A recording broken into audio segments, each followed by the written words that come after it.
Hello नमस्कार, welcome to Inculcate Learning western schools of philosophy में आज कंपैरिजन करेंगे जी आइडियलिज्म, नेचुरलिज्म और प्रैग्मेटिज्म का। ये तीनों फिलोसफीज में डिटेल में ऑलरेडी करवा चुकी हूं और इसके अलावा idealism, realism, naturalism, pragmatism, existentialism, perennialism, reconstructionism, तो ये साथ की साथ फिलोसफीज मैंने आपको करवा रखी हैं। मेक श्योर आप उनको देख लें क्योंकि जहां पर भी वेस्टर्न स्कूल्स ऑफ फिलोसफी की बात आएगी आपको ये सारी करनी पड़ेंगी। इसके अलावा मार्क्सिज्म, ह्यूमनिज्म और अवेकनिज्म ये रहती हैं, ये भी मैं आपको आने वाले लेक्चर्स में करवा दूंगी। ठीक है जी। सो आज हम डिस्कस करेंगे आइडियलिज्म, नेचुरलिज्म और प्रैग्मेटिज्म में सिमिलैरिटीज, डिससिमिलैरिटीज और क्या मतलब कंपैरिजन ओवरऑल डिस्कस करेंगे हम। डिटेल्ड वीडियो भी आप इनकी देख सकते हैं, मैंने डिटेल में इनको अच्छे से समझा रखा है। Okay, so this is presented by me Raveena. Videos informative लगी तो इनकलकेट लर्निंग को लाइक, शेयर, सब्सक्राइब कर सकते हैं आप, because it is absolutely free.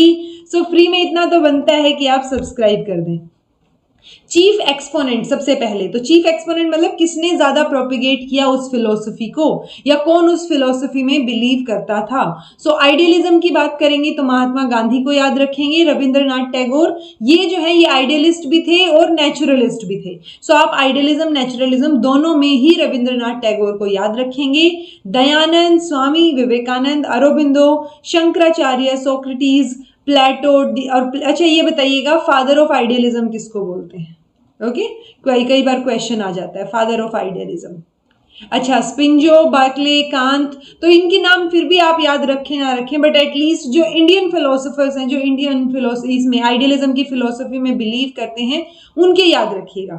Naturalism में रविंद्रनाथ टैगोर, एरिस्टोटल भी, एरिस्टोटेलियन नेचुरलिज्म भी हम पढ़ते हैं, प्लस इनको फादर ऑफ रियलिज्म के नाम से भी जाना जाता है। सो एग्जैक्टली कहीं बहुत क्लैरिटी से ऐसे नहीं लिखा हुआ कि इन्होंने कौन से लाइफ ऑफ फेज में रियलिज्म शुरू किया, फिर वो नेचुरलिज्म में मानने लगे, नहीं मानने लगे। सो वो चीजें हमें थोड़े से ऐसे गैप्स जो हैं ब्रिज हम नहीं कर पा रहे हैं। बट जितना भी मटेरियल मैंने देखा इधर उधर से, जितनी भी जो अपनी ऑथेंटिक वेबसाइट्स हैं या इग्नू का मटेरियल हो गया, NIOS का, सो वो सारे मटेरियल से, बुक से कंक्लूड करके मुझे इतना समझ जरूर आया है कि एरिस्टोटेलियन नेचुरलिज्म नाम का भी वर्ड एग्जिस्ट करता है। सो एरिस्टोटल को हम नेचुरलिज्म में भी पढ़ेंगे नाम, मतलब ऑब्वियसली अगर आपसे पूछा जाए इसमें कौन कौन नेचुरलिज्म को फॉलो करता है और उसमें स्पेसिफिकली एक ही नाम चूज करना है और उसमें रूसो भी है और एरिस्टोटल भी है, सो डेफिनेटली आप रूसो के साथ जाएंगे क्योंकि हम श्योर हैं कि रूसो तो नेचुरलिज्म में ही बिलीव करते हैं, राइट। बट अगर कहीं पर ऑप्शंस दिए हुए हैं और उन ऑप्शंस में एरिस्टोटल को नेचुरलिस्ट बता रखा है, सो उसमें घबराने वाली कोई बात है नहीं, ये ध्यान रखिएगा। ओके, बाकी जो आपके क्वेश्चन के आंसर होंगे उस बेसिस पे आप जो है उनको आंसर करेंगे। Comte, Hobbes, Rousseau, Darwin, Lamarck, Huxley, Herbert Spencer. So अगर हम नेचुरलिज्म में बहुत इंपॉर्टेंट नाम की बात करें तो एक तो Rousseau, Rabindranath Tagore, Herbert Spencer, और बाकी जब मैंने रूसो या नेचुरलिज्म डिटेल में करवाया था उस टाइम पे भी स्पेसिफिक नाम आपको बताए थे। प्रैग्मेटिज्म की बात करें तो चार्ल्स एस पियर्स जो ये हैं, इन्होंने सबसे पहले 1870 समथिंग था, 78 था या पता नहीं 72 था, मैंने प्रैग्मेटिज्म में पढ़ाया है ये। तो चार्ल्स एस पियर्स जो हैं, इनके आर्टिकल में हमने सबसे पहले प्रैग्मेटिज्म वर्ड को देखा, तो ये इंट्रोड्यूस करने का श्रेय जो है वो हम चार्ल्स एस पियर्स को देंगे। ओके, जॉन ड्यूई और विलियम जेम्स की बात करें तो इन्होंने जो है एजुकेशन में प्रैग्मेटिज्म वर्ड जो है वो एजुकेशन में प्रैग्मेटिज्म की फिलोसफी ये लेके आते हैं। सो जॉन ड्यूई और विलियम जेम्स का भी नाम याद रखेंगे। मीड, किलपैट्रिक और शिजलर, ये जो है नाम आप ध्यान रखिएगा, ये मेजर एक्सपोनेंट्स हैं, जितने आप याद रख पाए उतने ध्यान रख लीजिए। ओके, फर्दर अगर एजुकेशन की मीनिंग की बात करें तो आइडियलिज्म जो है वो कंसीडर करता है स्पिरिचुअल नीड्स को, यानी ये भगवान में बिलीव करते हैं, स्पिरिचुअलिटी में बिलीव करते हैं और स्पिरिचुअल नीड इंसान की पूरी होनी चाहिए एजुकेशन के थ्रू, ऐसा ये बात करता है। तो ये मीनिंग हो गया एजुकेशन का। नेचुरलिज्म में बायोलॉजिकल नीड्स पे फोकस है और प्रैग्मेटिज्म में सोशल नीड्स पे फोकस है। सो ये चीज ध्यान रखिएगा। आप आगे आगे जैसे जैसे चलेंगे तो आपको एक चीज नजर आएगी कि आइडियलिज्म और नेचुरलिज्म के बीच में, मतलब आप देखेंगे कुछ चीजें आइडियलिज्म, नेचुरलिज्म में दो एक्सट्रीम पे हैं और प्रैग्मेटिज्म कहीं ना कहीं बीच में लाई करता है। तो कई बार ये स्टेटमेंट भी आ जाती है कि pragmatism is a Midway between idealism and naturalism, तो हाँ वो कहीं ना कहीं बीच का रास्ता वाली जो बात है ना, आइडियलिज्म और नेचुरलिज्म के बीच में से आपको प्रैग्मेटिज्म में नजर आएगा। फंडामेंटल प्रिंसिपल्स की बात करें तो ऑब्वियसली आइडियलिज्म गॉड में बिलीव करते हैं, स्पिरिचुअल परफेक्शन की बात करते हैं, ठीक है, स्पिरिचुअलिटी की बात करते हैं, स्पिरिचुअल वर्ल्ड में विश्वास करते हैं, स्पिरिचुअल वैल्यूज को ही सुप्रीम और यूनिवर्सल मानते हैं, वैल्यूज इसमें पहले से ही डिटरमाइंड रहती हैं और वो चेंज नहीं होंगी, वही ट्रुथ है, वही सच है।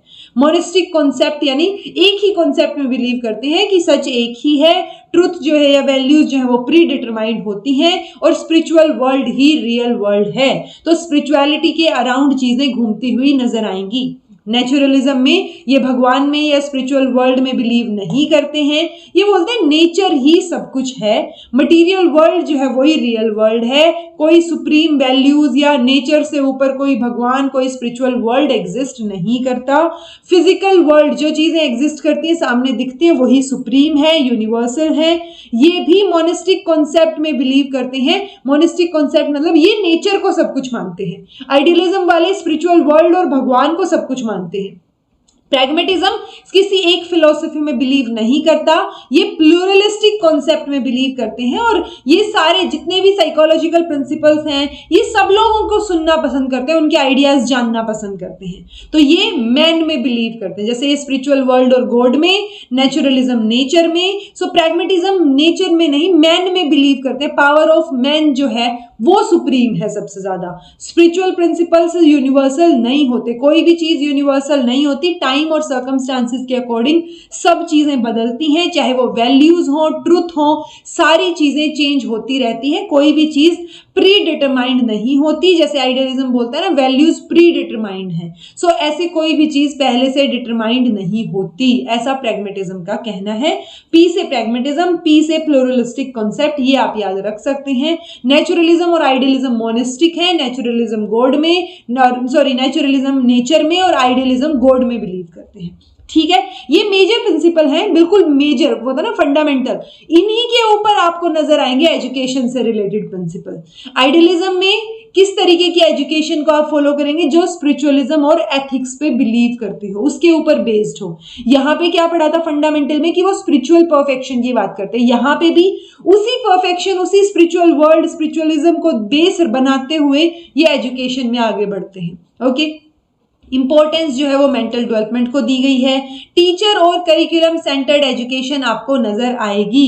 सो जैसे आइडियलिज्म में टीचर और करिकुलम सेंटर्ड है, नेचुरलिज्म बिल्कुल मतलब चाइल्ड की फ्रीडम और चाइल्ड सेंटर्ड चीजों में बिलीव करते हैं, ये चाइल्ड को ओवर फ्रीडम दे रहे हैं, कंप्लीट फ्रीडम दे रहे हैं। लेकिन प्रैग्मेटिज्म वाले एक बैलेंस्ड फ्रीडम दे रहे हैं। ओके, यानी टीचर का भी काम रहेगा पर एक बैलेंस में रहेंगी चीजें, कंप्लीट फ्रीडम। इन्होंने ये भी बोला था ना प्रैग्मेटिज्म में, हमने ये भी पढ़ा था कि जैसे अगर हम इसको, नेचुरलिज्म में क्या बोला था कि नेचर के भरोसे ही सब कुछ छोड़ देंगे, सो उसके मतलब जब हम सब कुछ ही नेचर के भरोसे छोड़ देंगे ना, तो जैसे धरती को नेचर के भरोसे छोड़ दिया तो उस पर खरपतवार सी उगने लग जाती है, वैसे ही अगर हम बच्चे को भी कंप्लीटली नेचर के भरोसे छोड़ देंगे तो वो सही नहीं होगा बच्चे के लिए। सो प्रैग्मेटिज्म वाले एक बैलेंस्ड अप्रोच में बिलीव करते हैं। इससे ये भी दिखता है हमें कि हाँ आइडियलिज्म और नेचुरलिज्म अगर एक्सट्रीम पे जाते हैं तो प्रैग्मेटिज्म मिडवे कहीं ना कहीं रहता है। Okay, book learning, rote method, ये इन पे एम्फेसिस रखते हैं। इंडिविजुअल और सोसाइटीज आर वैल्यूड, तो और वो वैल्यूज प्री डिटरमाइंड है।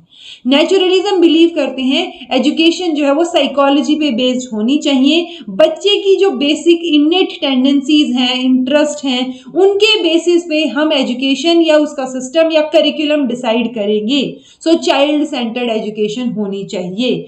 बुक लर्निंग के या बुक जो होता है ना बुकिश लर्निंग के ये अगेंस्ट है। Individual is considered and valued, progressive और डायनामिक आइडियोलॉजी आपको दिखाई देगी। प्रैग्मेटिज्म में क्या होगा, ये साइकोलॉजी और साइंस दोनों को ही इंपॉर्टेंस देते हैं, ये एक्सपेरिमेंट्स और एक्शन को सबसे ज्यादा इंपॉर्टेंट देते हैं। तो एक्शन अगर इंपॉर्टेंट है उसके बाद ही हम कॉन्सिक्वेंसेस और उन कॉन्सिक्वेंसेस के बेसिस पे नॉलेज और थॉट जो है वो हमारा डेवलप होगा। ओके, ये प्रैग्मेटिज्म की फिलॉसफी बोलती है। चाइल्ड सेंटर्ड होंगी सारी की सारी एजुकेशनल एक्टिविटीज, ये भी बुक लर्निंग को नेग्लेक्ट करते हैं। ये सोशियबिलिटी पे ज्यादा एम्फेसिस रखते हैं, सोसाइटी पे ज्यादा एम्फेसिस रखते हैं। तो ये प्रोग्रेसिव और डायनामिक के साथ साथ इनकी आइडियोलॉजी चेंजेबल भी है, यानी वो टाइम टू टाइम चेंज होती रहेगी। एजुकेशन के क्या एम रहेंगे? सेल्फ रियलाइजेशन और personality exaltation, but spiritual development के थ्रू। ठीक है, तो spiritual development, realisation of truth, beauty and goodness, ये सारी चीजें फोकस करेंगे आइडियलिज्म वाले। प्रिजर्वेशन और कल्चर को प्रिजर्व करेंगे, कल्चर को ट्रांसमिट करेंगे अगली जनरेशन में। जो इनबॉर्न नेचर है उसको हमें स्पिरिचुअल नेचर में कन्वर्ट करना है, यानी बच्चे को एक होली लाइफ जीने के लिए हमें मोल्ड करना है आइडियलिज्म में, और वो मोल्ड कौन करेगा? टीचर करेगा।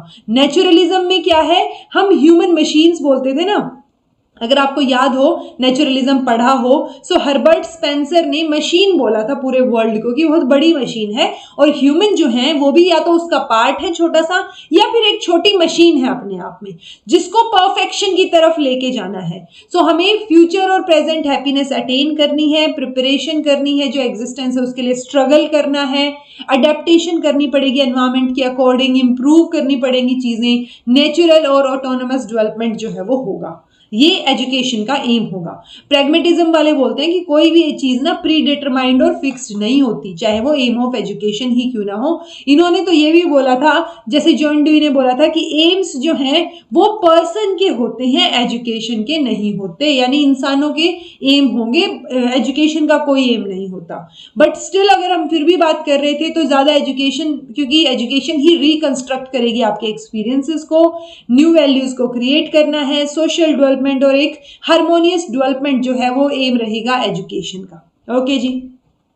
करिकुलम की बात करें तो आइडियलिस्टिक करिकुलम में हम जो करिकुलम कंस्ट्रक्ट और डेवलप कर रहे हैं वो किसके अकॉर्डिंग होगा? आइडियल्स और इटर्नल वैल्यूज के अकॉर्डिंग होगा।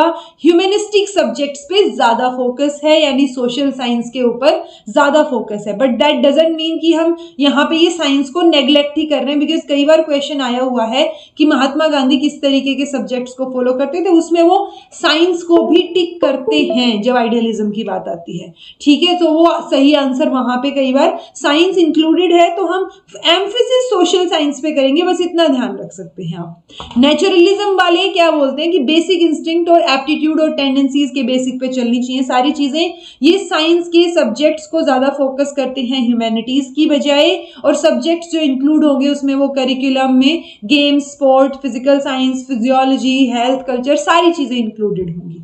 प्रैग्मेटिज्म वाले क्या करते हैं? वो यूटिलिटी के बेसिस पे सब्जेक्ट्स चूज करते हैं कि सोसाइटी में जब बच्चा बड़ा होगा और रहेगा, सो किस किस चीज में वो अपनी पढ़ी हुई एजुकेशन को यूटिलाइज कर पाएगा। सो जिस चीज की यूटिलिटी ज्यादा होगी वो चीज को ये सपोर्ट करेंगे। ठीक है, फिक्स्ड तो वैसे भी करिकुलम इसमें नहीं है।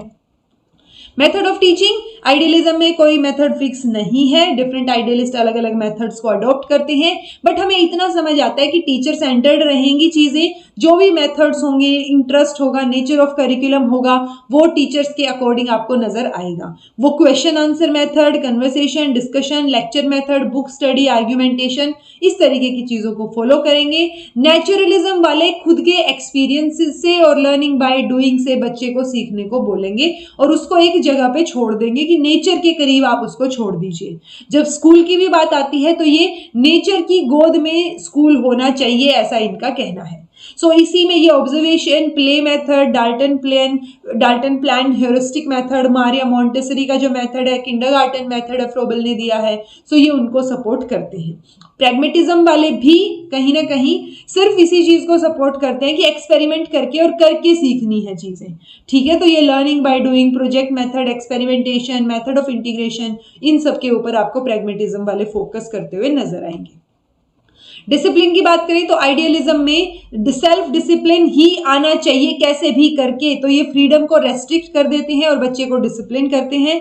नेचुरलिज्म में फ्रीडम ही सब कुछ है, ये कुछ ज्यादा ही फ्रीडम दे देते हैं कि नेचुरल कॉन्सिक्वेंसेस से सीखेगा बच्चा। जैसे नेचुरलिज्म में हमने एक एग्जांपल पढ़ा था ना कि बच्चे ने, जो एमील है, अगर उसने विंडो तोड़ दी तो वो विंडो तोड़ने के लिए उसको पनिशमेंट नहीं मिलेगी, आप उस विंडो टूटे हुए रूम में उसको सुलाइए, रात को जब ठंड लगेगी तो उसको समझ आ जाएगा कि विंडो नहीं तोड़नी चाहिए थी। सो जो कॉन्सिक्वेंसेज है, नेचुरल कॉन्सिक्वेंसेज, उनसे ही बच्चा सीखे, लेकिन ये हार्मफुल भी हो सकता है बहुत बार। मतलब आप ये कह रहे हैं कि आप वो माचिस जलाने की कोशिश कर रहा है तो चाहे वो कुछ गड़बड़ी कर ले, उसको अपने कॉन्सिक्वेंसेज से सीखने दीजिए। ठीक है, तो ये एक्सट्रीम हो गया। आइडियलिज्म वाले बहुत ज्यादा रिस्ट्रिक्ट कर रहे हैं, नेचुरलिज्म वाले बहुत ज्यादा फ्रीडम दे रहे हैं। प्रैग्मेटिज्म कहीं ना कहीं बैलेंस कर रहे हैं कि हमें सेल्फ डिसिप्लिन ग्रुप एक्टिविटीज के थ्रू सिखाना है, और सोशल डिसिप्लिन को ये एडवोकेट करेंगे विद लिमिटेड फ्रीडम, यानी फ्रीडम तो दे रहे हैं, इसीलिए आपको नजर आ रहा होगा आइडियलिज्म एक्सट्रीम रेस्ट्रिक्ट कर रहे हैं, नेचुरलिज्म एक्सट्रीम फ्रीडम दे रहे हैं, और प्रैग्मेटिज्म मिडवे है कि वो फ्रीडम तो दे रहे हैं लेकिन लिमिटेड दे रहे हैं। स्टूडेंट्स की बात करें तो आइडियलिज्म में स्टूडेंट्स की पोजीशन सेकेंडरी होगी, यानी पहले टीचर और फिर स्टूडेंट। नेचुरलिज्म की बात करें तो प्राइमरी इंपॉर्टेंस है बच्चे को कि वही हीरो है ड्रामा का और वही सीखेगा जो सीखेगा नेचर से। प्रैग्मेटिज्म में इक्वल इंपॉर्टेंस है टीचर और स्टूडेंट को, ऐसा नहीं है कि इसमें स्टूडेंट या टीचर में से एक को ज्यादा इंपॉर्टेंस है। सो आइडियलिज्म में टीचर को इंपॉर्टेंस है, नेचुरलिज्म में चाइल्ड को इंपॉर्टेंस है, प्रैग्मेटिज्म में टीचर और चाइल्ड दोनों को है। ओके जी। टीचर की बात करें तो आइडियलिज्म में गॉड का कोवर्कर माना जाता है टीचर को, कि जो है टीचर ही है भगवान के बाद, वही समझाएगा चीजें। टॉप प्रायोरिटी क्या है, जो टॉप प्रायोरिटी पे रखते हैं ये टीचर्स को, ठीक है। टीचर एक ऐसा गार्डनर है जिसको पता है कि कौन से प्लांट की कैसे देखभाल करनी है और वो अपने आप कर लेगा, ऐसी सिचुएशन है यहाँ। नेचुरलिज्म में नेचर ही बेस्ट टीचर है, यहाँ पे तो टीचर को सेकेंडरी पोजीशन पे रखा है कि जो टीचर है वो बिहाइंड द कर्टेन रहेगा, स्टेज जो है वो बच्चे के लिए तैयार करेगा, लेकिन उस स्टेज पे परफॉर्म तो बच्चे को ही करना है, राइट। सो यहाँ पे नेचुरलिज्म में नेचर को ही टीचर बता रखा है, आइडियलिज्म में टीचर भगवान के बाद टीचर को ही सब कुछ बता रखा है। प्रैग्मेटिज्म में इंपॉर्टेंस है लेकिन दोनों को है, टीचर जो है वो एक फ्रेंड फिलोसोफर गाइड की तरह काम करेगा, सोशल इंजीनियर्स बोलते हैं ये टीचर को, ताकि टीचर जो है वो बेटर तरीके से क्या कर पाए, चेंजेस समझ पाए। ओके, तो जो जैसे इंजीनियर्स होते हैं ना कुछ बनाते हैं, तो ये सोसाइटी को बनाते हैं टीचर्स जो है, इसलिए इनको सोशल इंजीनियर या एजेंट्स ऑफ चेंज भी बोला गया है। So they are the creators of social environment so that child learns to create new values for the future. So ये बच्चे को यहाँ सोसाइटी के अकॉर्डिंग जो है वो टीचर ढालेगा। So टीचर और स्टूडेंट को इक्वल इंपॉर्टेंस है। नेचुरलिज्म में सेकेंडरी पे रखा गया है टीचर को, प्राइमरी पे स्टूडेंट को, और आइडियलिज्म में टीचर प्राइमरी है और बच्चा सेकेंडरी है। स्कूल की बात करें सो आइडियलिज्म जो है वो स्कूल को एक ही मतलब होता है ना, स्कूल ही एक ओनली जगह है जहां पे आप रेगुलर और इफेक्टिव एजुकेशन प्राप्त कर सकते हैं। तो सिंपल लिविंग हाई थिंकिंग के प्रिंसिपल पे ये काम करते हैं। It is an ideal form of pleasing and joyful activities for children. Naturalism की बात करें तो शहर से दूर होना चाहिए, मतलब शहर के शोर शराबे से दूर, नेचर की गोद में आप एक स्कूल बनाइए, वहां पे फ्री एनवायरमेंट में बच्चे को छोड़ दीजिए, वो अपने आप डेवलप हो जाएगा, अपने आप चीजें सीख लेगा। प्रैग्मेटिज्म की बात करें सो प्रैग्मेटिस्ट जो हैं वो क्या मानते हैं, स्कूल को एक लिविंग लेबोरेटरी मानते हैं जहां पे बच्चे एक्सपेरिमेंट्स करेंगे, सीखेंगे। सो एक मिनिएचर सोसाइटी वो स्कूल को बोलते हैं जहां पर बच्चे के अंदर सोशल एफिशिएंसी जो है वो डेवलप की जाएगी।